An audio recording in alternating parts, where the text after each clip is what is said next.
Hello दोस्तों, स्वागत है आपका इस स्टडी IQ ऑनलाइन क्लासेज में। दोस्तों आज हम कक्षा 10 का फर्स्ट टर्मिनल एग्जामिनेशन अगस्त का जो पेपर है हिंदी का वो करने वाले हैं हम इस वीडियो में।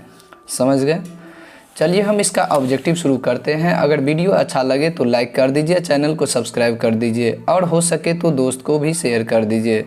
देखिए पहला प्रश्न यहाँ पर उठ रहा है, स्पर्श व्यंजनों की संख्या कितनी है। तो दोस्तों यहाँ पर स्पर्श व्यंजन की बात किया जाए तो यहाँ पर स्पर्श व्यंजन 25 होगा। स्पर्श व्यंजन हिंदी में कितनी है? 25 है। बोल रहा है कौन व्यंजन प वर्ग का नहीं है। प वर्ग का व्यंजन 9 नहीं है क्योंकि प फ में नहीं आता है। ये सब प वर्ग का व्यंजन है। ज्ञ वर्ण का वर्णों के संयोग से बनता है। ज्ञ जो बनता है वो किस वर्ण के मेल से बनता है? तो ज और ज्ञ से। याद रखिएगा, ये ऑप्शन सही होगा। पक्षमाक्षर में कौन वर्ण शामिल नहीं है? पक्षमाभर में कौन सा शब्द शामिल नहीं है? तो ये होगा, ये वर्ण शामिल नहीं है।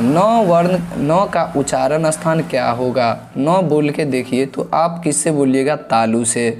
ना, तालु से हम कह सकते हैं। ये नासिक शब्द भी है, नासिक वर्ण भी है। तो अब देखिए संधि में कितने भेद होते हैं। संधि का 3 भेद होता है, स्वर्ण संधि, व्यंजन संधि, विसर्ग संधि। तो हम कह सकते हैं इसका जो भेद होगा 3 होगा। अब देखिए भानु प्लस उदय पदों की संधि क्या होगा? किसका ये संधि है? तो हम कह सकते हैं भानुदय का है। किसका संधि है? भानुदय का। अब देखिए घात शब्द का विशेषण क्या होगा? घात का क्या होगा फ्रेंड्स? घातक। क्या होगा? घातक। अब देखिए कारक के कितने भेद होते हैं? 8 होते हैं। कारक के कितने भेद होंगे? 8। अशुल प्रियांशु को मिठाई देता है को, तो ये क्या होगा? कारक का कौन सा, किसका भेद है, किसका विभक्ति है? तो कर्म कारक का। तो हम कह सकते हैं इसमें कर्म कारक है। देखिए कोप, कोप का विलोम शब्द क्या होगा? कृपा। याद रखिएगा, कोप का विलोम शब्द कृपा। सीता मेरी पुस्तक पढ़ती है, यह किस वाक्य का उदाहरण है? ये क्या है? सीता मेरी पुस्तक पढ़ती है, ये संयुक्त वाक्य का उदाहरण है। अब देखिए ध्वनियों के मेल से बने शब्द को सार्थक वर्ण समुदाय को क्या कहते हैं? तो ध्वनियों के मेल से जो शब्द बनता है उसे वाक्य कहते हैं। अब देखिए फ्रेंड्स कौन तद्भव शब्द रूप है? तो तद्भव शब्द के रूप कौन सा है? तो हम कह सकते हैं आम्र यहाँ पर है, गोमल है, घोटक है और बच्चा है। तो तद्भव क्या है? तो हम कह सकते हैं आम्र है। अब देखिए कलाई किस शब्द का रूप का उदाहरण है? कलाई क्या होगा फ्रेंड्स? ये देशज होगा। फणीश्वर नाथ रेणु की ठेस कहानी में कहाँ की लोक संस्कृति का प्रभावी वर्णन है? तो मिथिलांचल की। ठेस कहानी में कहाँ के प्रभावी वर्णन है? तो मिथिलांचल की। अब देखिए इसमें जो है रीति काल के प्रतिष्ठित श्रृंगारिक कवि कौन है? बिहारी। कौन है? बिहारी रीति काल के श्रृंगारिक कवि थे।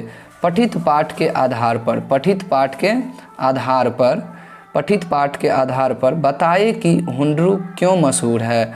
अपनी गंभीरता के चलते हुंडरू क्या है? ये मशहूर है। अब देखिए हुंडरू का जलप्रपात क्या है? हुंडरू का जलप्रपात नामक पाठ के अनुसार तीव्र धारा और गंदले पानी के साथ नदियां बह रही है। तो कैसे बह रही है? तो सीधा। कैसे बह रही है? सीधा। बाल गोविंद भगत की संगीत साधना का चरम उत्कर्ष किस दिन देखा गया? जिस दिन उसकी बेटे की मृत्यु हुई उस दिन देखा गया उसके साधना को। कवि शंकर शैलेंद्र किसका सर कुचलकर एक साथ चलने की बात करते हैं? तो कवि शंकर शैलेंद्र जो थे वो मुसीबतों को कुचलकर एक साथ चलने की बात करते थे। अब देखिए फ्रेंड्स यहाँ पर है अमीना किसकी दादी थी? अमीना एक हामिद की दादी थी। किसका दादी था? हामिद के। अब देखो ईदगाह शीर्षक पाठ में नूरे को किससे प्रेम था? वकील से। नूरे को किससे था? वकील से। अब देखिए यहाँ पर आजकल करते हुए कौन अपने दिन गवाते नहीं? तो ये कर्मवीर होगा। कर्मवीर गवाते नहीं, कौन सा? तो कर्मवीर। अब देखिए कवि शंकर शैलेंद्र के अनुसार किसकी आग बुरी है? पेट की। अगर पेट की आग लग जाए तो आदमी का मतलब सब नष्ट हो जाता है। देखिए काम कठिन होने पर कर्मवीर क्या करते हैं? तो उकताते नहीं हैं। काम कठिन होने पर कर्मवीर क्या नहीं करते? तो उकताते नहीं हैं। बाल गोविंद भगत की प्रभातियाँ कब से कब तक चला करती थी? तो कार्तिक से फागुन तक चला करती थी। बाल गोविंद भगत की प्रभातियाँ कब से कब तक चला करती थी? कार्तिक से फागुन तक।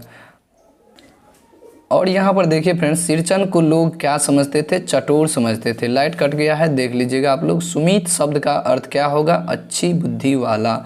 सुमति, सुमति, सुमति, अच्छी बुद्धि वाला। बाल गोविंद भगत नामक पाठ की विधा कौन सी है? तो रेखाचित्र। अगर वीडियो अच्छा लगा हो तो लाइक कीजिए, चैनल को सब्सक्राइब कीजिए और दोस्तों को शेयर कीजिए। Thanks for watching all of you.